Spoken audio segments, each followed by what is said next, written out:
let's get into it. We'll start with the NBA Finals. Big win for the Raptors. Big win. I'd be lying if I said I wasn't super surprised. I'm happy. I want the Raptors to at least make this a series. I don't think it's super realistic that they can even win. I know it sounds crazy after game one. Like I thought they were going to lose by 20 for a second. But I just don't know if they have it in them, I guess. As we've seen in the last 5 years, you can beat the Warriors. People have beaten them, but it's hard to do it in 7 games because they're just that good. But we'll see. I'm sure Boogie will probably be able to get more minutes than 6 or 8 minutes, whatever he got. It's going to be interesting. And how many times did the Warriors shoot that bad of a percentage? Right. It doesn't happen often. It just doesn't. Right. I mean, they shot a pretty good percentage from the 3 ball, but overall, they couldn't get inside. And that was a credit to the Raptors defense. Boogie playing was a bit of a surprise. I mean, there was rumors that he could potentially play in the finals, but I didn't expect him to play in game 1. Yeah. It was only 8 minutes, so it really wasn't that big of a deal. But as a team, the Warriors made up for their lack of scoring in the paint they shot 92% or something from the free throw line. They only missed 2 and they shot 31 Because it felt like in that third and fourth quarter, Curry realized, I'm getting pressed up. I'm not going to get my 3 points.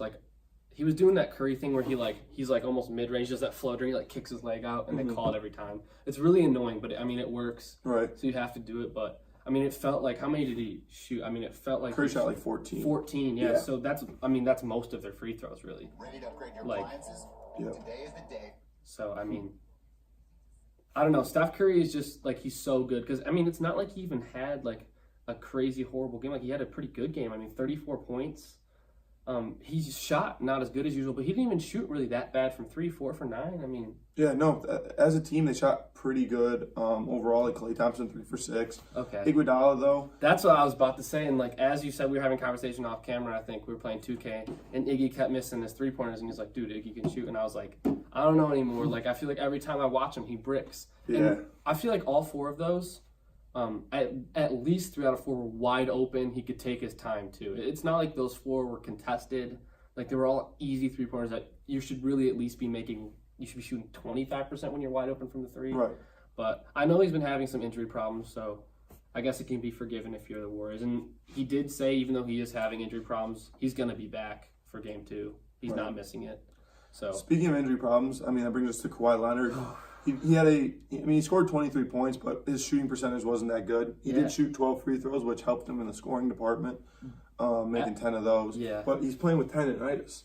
But and I heard it's you put a little pebble in your shoe, and then basically imagine just stepping on that the whole time you're playing basketball. So yeah, but I think probably the bigger story is Kyle. Because Kawhi, he still pulled his weight. Yeah, he pulled. He started 8 rebounds. 5 assists. And 10 from 12 from the free throw. That's what carried his points. He had a really quiet 23 points is what happened. And we always say Kawhi has he has a quiet performance. It always just doesn't seem super significant. But he also hit a pretty important 3 towards the end of the game over Klay. So he was there when they needed him. Right. I think the bigger person, if they can win when Kyle Howard's going to go 2 for 9, 1 for 5 from the 3, and have 7 points, and he's still on the court for 36 minutes, that's big. Yeah, that's where Siakam stepped up, and when you have someone shooting 14 for 17, that's just really unprecedented, especially in the finals when defense is amped up. And it's a credit to Kawhi Leonard for being the unselfish player that he is. I think playing with Tim Duncan and Tony Parker really helped him learn that because they were double teaming him, they were blitzing the pick and rolls. Keeping someone in the paint. Siakam's going to be open. And he knocked down a couple 3-pointers. That was big to make him, be honest.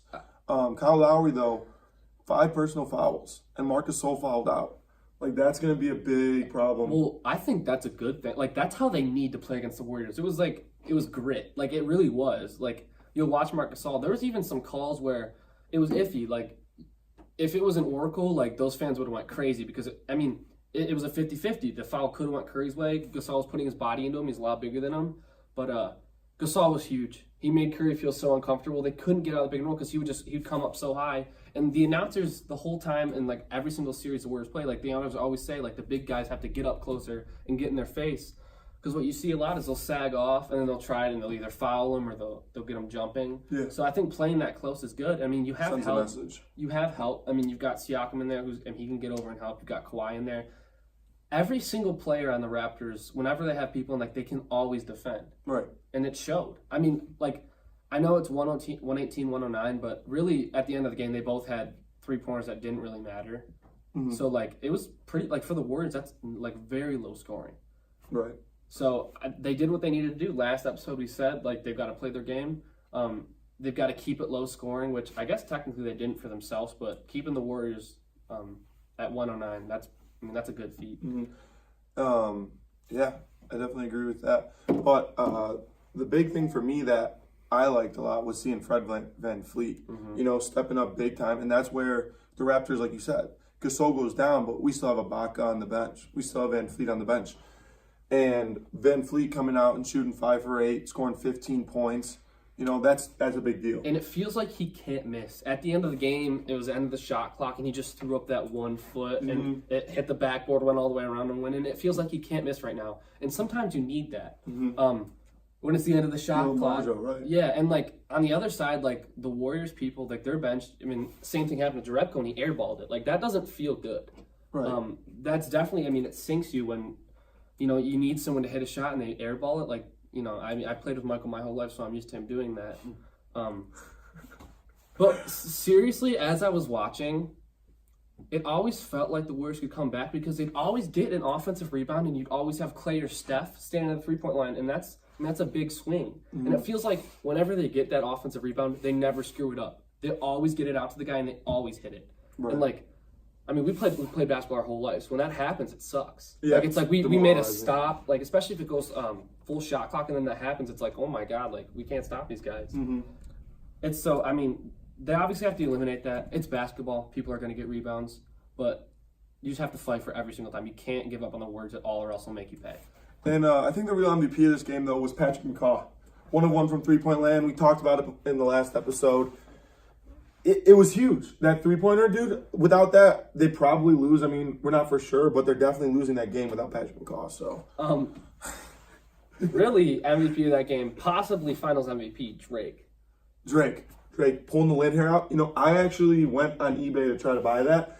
It's like too expensive for me. Yeah, So I don't even know if I'd want that. Well, if it was Aisha's, what's her name? Aisha Curry. Aisha Curry. Yeah. Oh. If I started at like a gas station or something, maybe. But yeah, she's been asking for a little bit more attention, so we thought we'd give her a little shout out. No, but really though, I think Drake is important. Like, seriously, like, I know everyone's reacting good to it, but like, it definitely pisses you off. It feels like he's the little brother that's just sitting there, like, talking like, you can't do anything because like, they can't do anything. No, you touch Drake and you do something to Drake, you're gonna get suspended. Drake's just if Drake gets suspended from a game, it doesn't really hurt the team. It doesn't. So there's not, like, he can just literally troll as much as he wants. I liked how Draymond responded to that though, saying like, he's earned the right to be there. So, and he thought it was more fun for him. So I really respect that answer out of Draymond Green. But if you want to talk about how much the Raptors frustrated the Warriors, Clay got attacked. Clay got teed up. Like, he's usually so level-headed. Pretty rare, yeah, very level-headed player. I will give him that. It probably shouldn't have been attacked. Like, he didn't. He threw. He bounced past it softly, and you're just not that big of a deal. The ref was turned around and hit him in the back. I understand. Like, I don't think you can really argue it should have been attacked, but it definitely couldn't have. It could have went either way. Yeah. If I'm a ref, I probably don't call that. It's all about how it looks. Right. I'm sure Clay was frustrated with what was happening. He was, in situations too. Because right before that, he pushed off a very obvious push off, and he tried to get away. I feel like that's what they do a lot when that's how they get so open. They're running around, but it was an obvious push off that needs to get called. I didn't see it be that big of a problem, but early, I don't know why it just stuck with me. They're on the transition, and Clay took it looked like 6 steps and dunked it. That can't happen. Yeah, no, that the NBA's got cleaned that makes me so mad. If you don't believe me, look it up. Look up Clay traveling and dunking.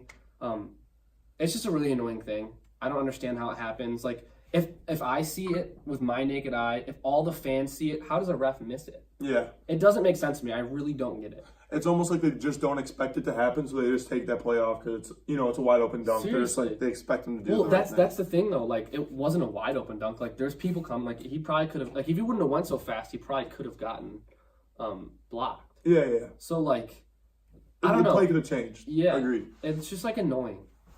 Just call it how it's supposed to be played. If you want people to be able to take 3 steps, change the rule. It's that easy.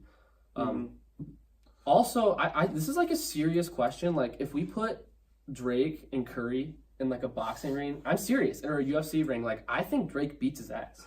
I'm gonna take Drake in that one too. Definitely got the size advantage. And I take Drake over fucking Durant too.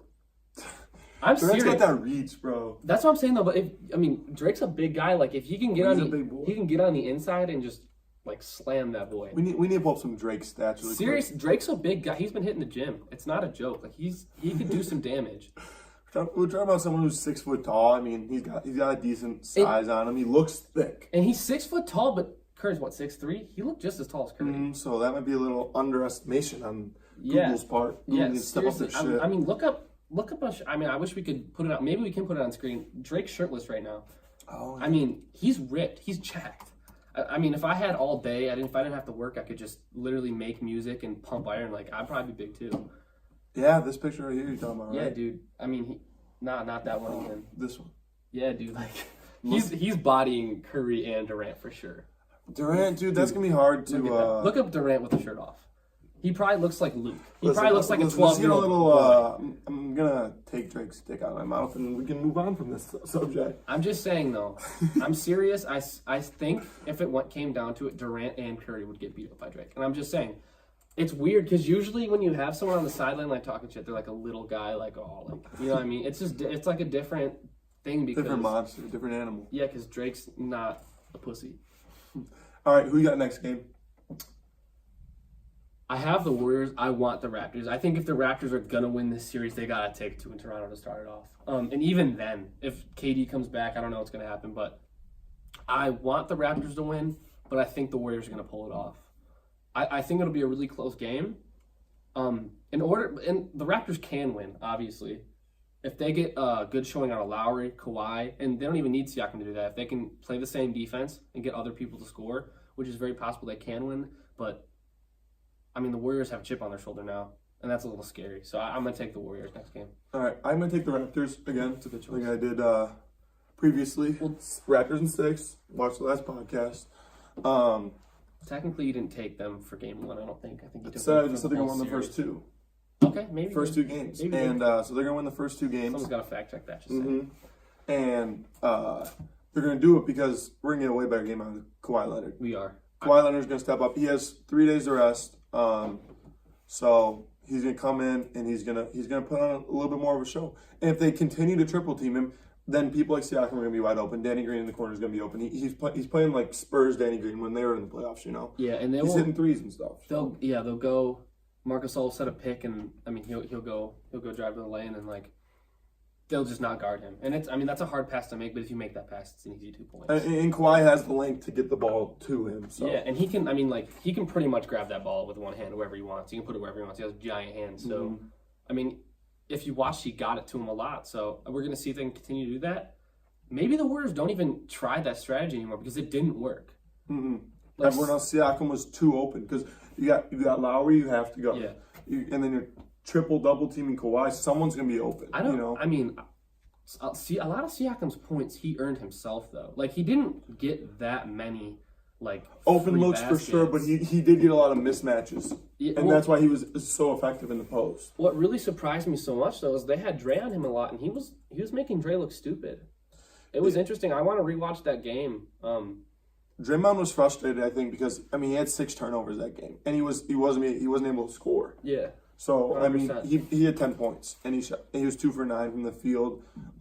He's an inside scorer for sure, and when you have someone playing as good a defense like Marc Gasol, who's not going to give you an easy bucket, and Kawhi Leonard and Pascal Siakam, and then Ibaka coming off the bench, like you have a very, very good interior defense, and then Danny Green on the outside. He's been known to be a lockdown playoff defender. So, But what it really comes down to me is I don't see the Warriors having 16 turnovers again.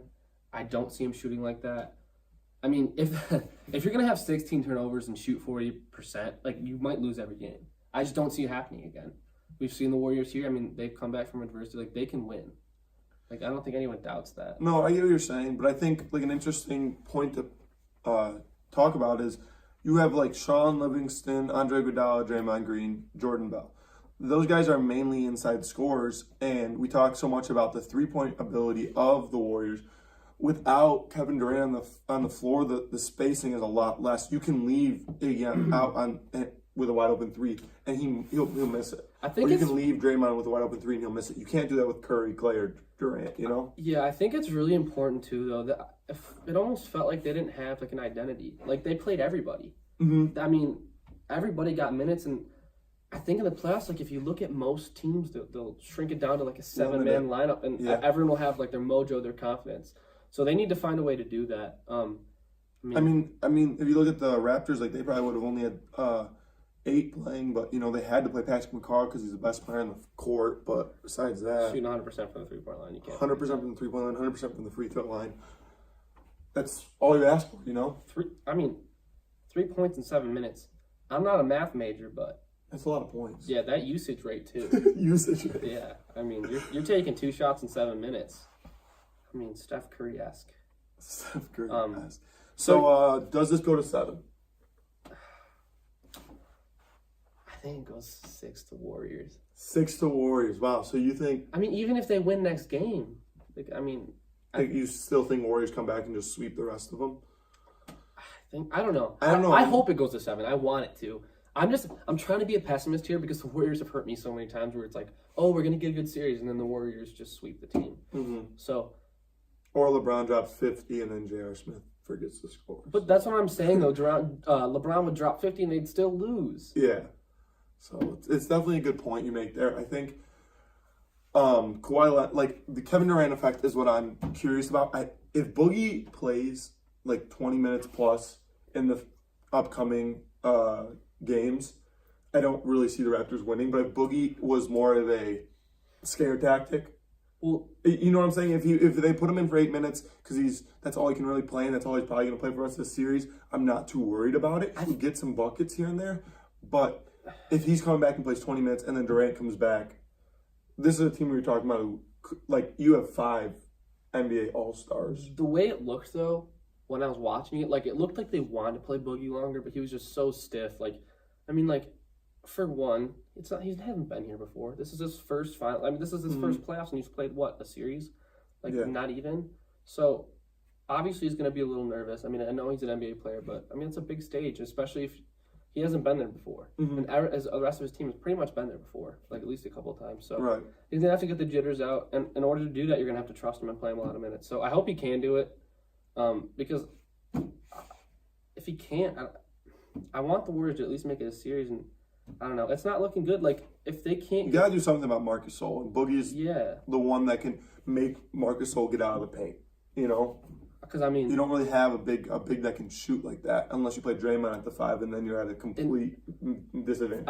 I just realized, too, like, I have the Warriors winning, but I don't know why. Like, Curry and Clay are just going to have to go off to win as of right now. Yeah. It just went through my head, like...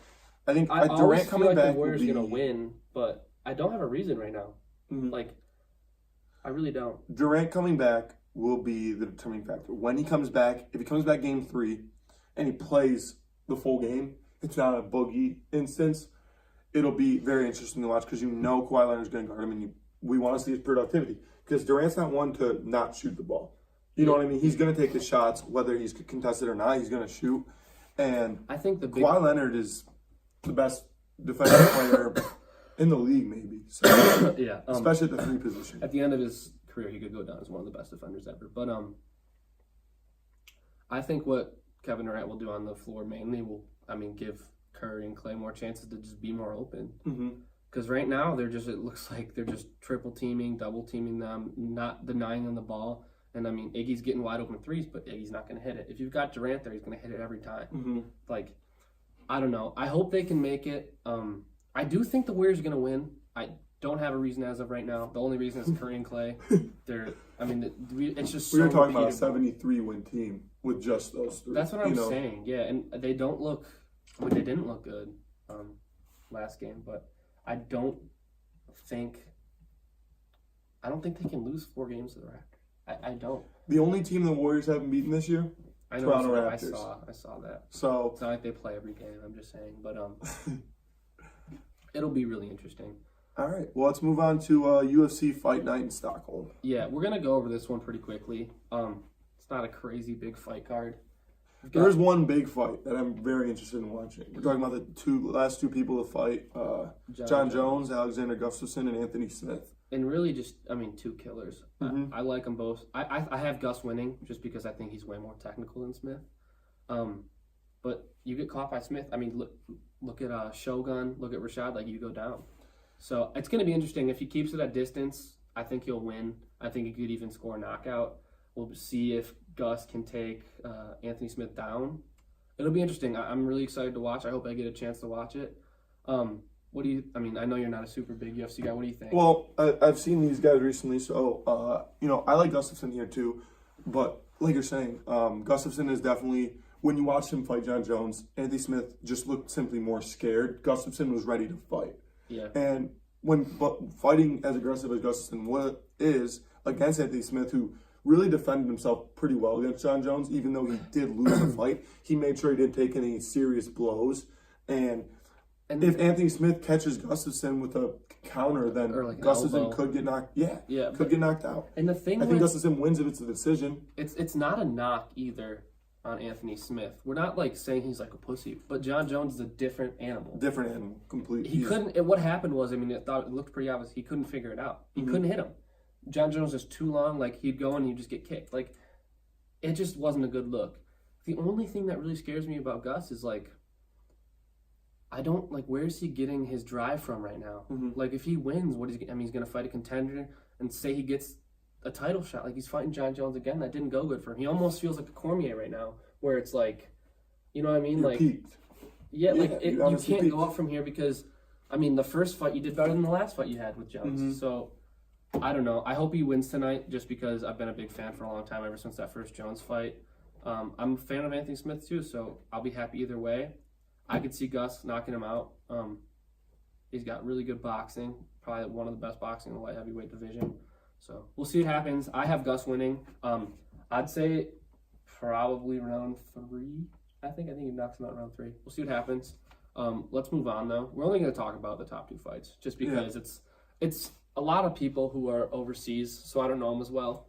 I mean, it is in Stockholm, so they want to do home field fighters because they want to give the people of Stockholm what they want. Right. So we got Jimmy Manuwa versus Alexander Rakic, which is really interesting. I mean, Jimmy Manuwa is alleged. He has some of the best knockouts I've ever seen.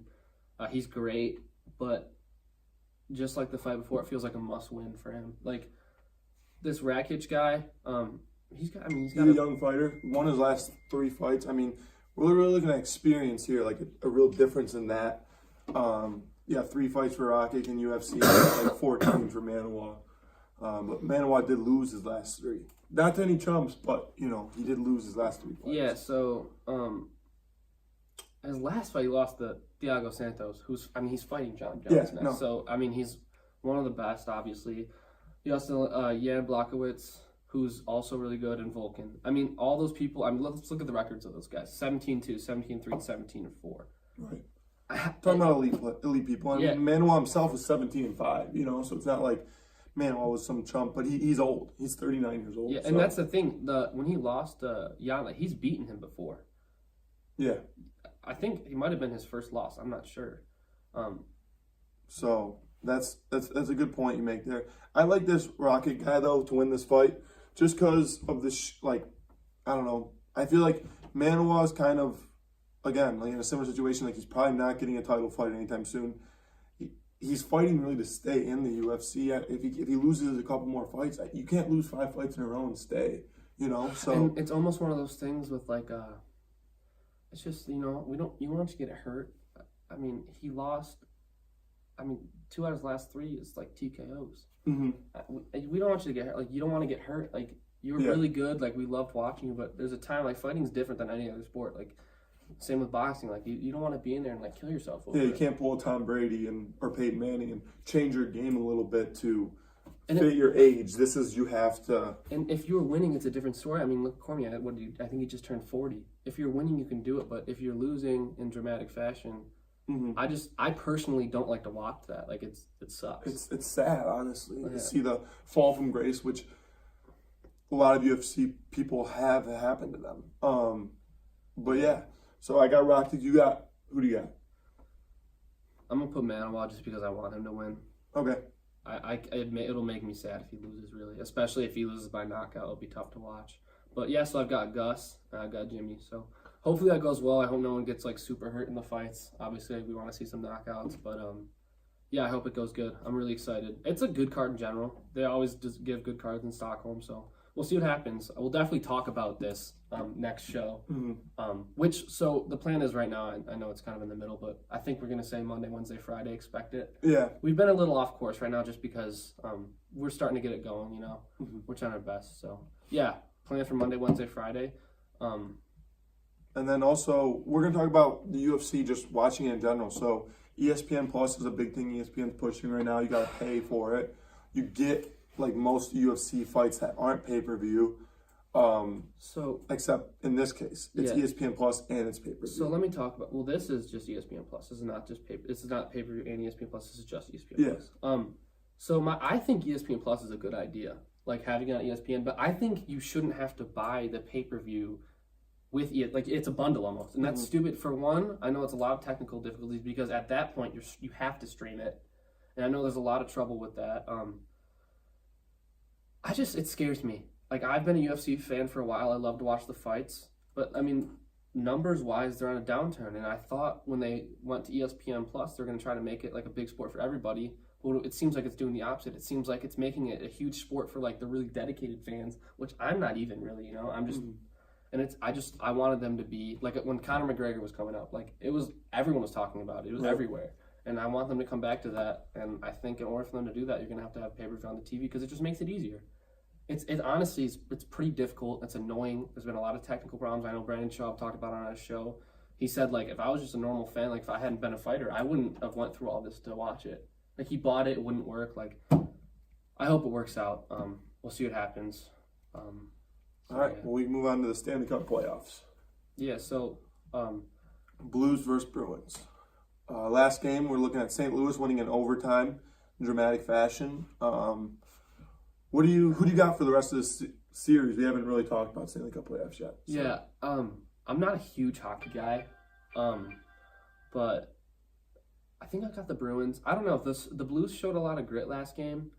It was fun to watch, but I don't know. I just think the Bruins, after watching the first game, they can take over at any time. Like after that first period, it felt like the Bruins were the only people playing in that game. So you can talk about it a little bit more. Yeah. So. We have, they have the better goalie, obviously. The problem is the Blues are getting more pucks on net. You know, that's a trademark barstool right there. But St. Louis is getting more pucks on net, simply put. And Tuukka Rask is working his ass off to save all these shots. 34 saves, that's a lot of damn saves. Yeah, also, we're looking at St. Louis being up 50-31 on hits. That's big, too. Sending a message. Yeah, I feel like they were getting bullied that first game. Especially a team like Boston, where you expect them to be a gritty, hard-hitting team because you got Chara and you got that punk Marchand and love him. So it's pretty surprising. I expected Boston to kind of have an easy go at this series. It's still game 2, but it's 1-1. So St. Louis is definitely making it a game worth watching. Next game, I think I got Boston winning just simply because more experience. I do want to preface this with I'm not gonna speak. I'm gonna speak for myself. I don't know that much about hockey. We're really big basketball, football, soccer guys, and I just don't know that much about hockey. So I want you to take my opinions with this with a grain of salt for sure. But the games I've watched, I get that feeling that the Bruins not want it more, but I just think they have a better they're there. I don't know. They look better to me. Well, you're talking about a team who has a bunch of players who were on the team when they won their last Stanley Cup championship. This is the Blues' first Stanley Cup win. Yeah. Ever. So 100%. It's definitely one of those experience things where we'll see what comes out. We got a lot of more younger players on St. Louis. Yeah, and also, Bruins swept the last team they played, right? I think they got them in 4. So it seems like they might have more talent. But hockey, if you're gonna get out hit and outshot like that, you're gonna lose. So we'll see what happens. I'm excited to watch it because I love to watch all these, It's just I haven't been into hockey for a super long time. I know you've watched hockey for a long time though. Yeah, so you definitely have more insight than me. I might have to talk to some of my hockey friends like Andy. So yeah, that's really all I gotta say about that. I think it's gonna be a good series. And I'm hoping we see maybe a fight in the next game, maybe a couple. Yeah, I mean, they're definitely it's building up like a lot of big hits, like a lot of just shitty stuff happening like that. I remember in game 1. The guy held him down and took his helmet off, and the guy skated all the way to the other side of the ice and just rocked him. He didn't rock the guy, but he rocked someone on the Blues, and it was awesome. I love to see it. That's why hockey's the best. I feel like it's one of the last sports. I mean, I know football still has grit, but I feel like there's penalties every time. Every time there's something a little extra. So, I mean, I love hockey for that reason. It's so much fun to watch. There's a bunch of hardos out there. So, yeah. I think that's really all we got for today. That's all we got for today. Yeah. Thanks for watching. Tune in next time.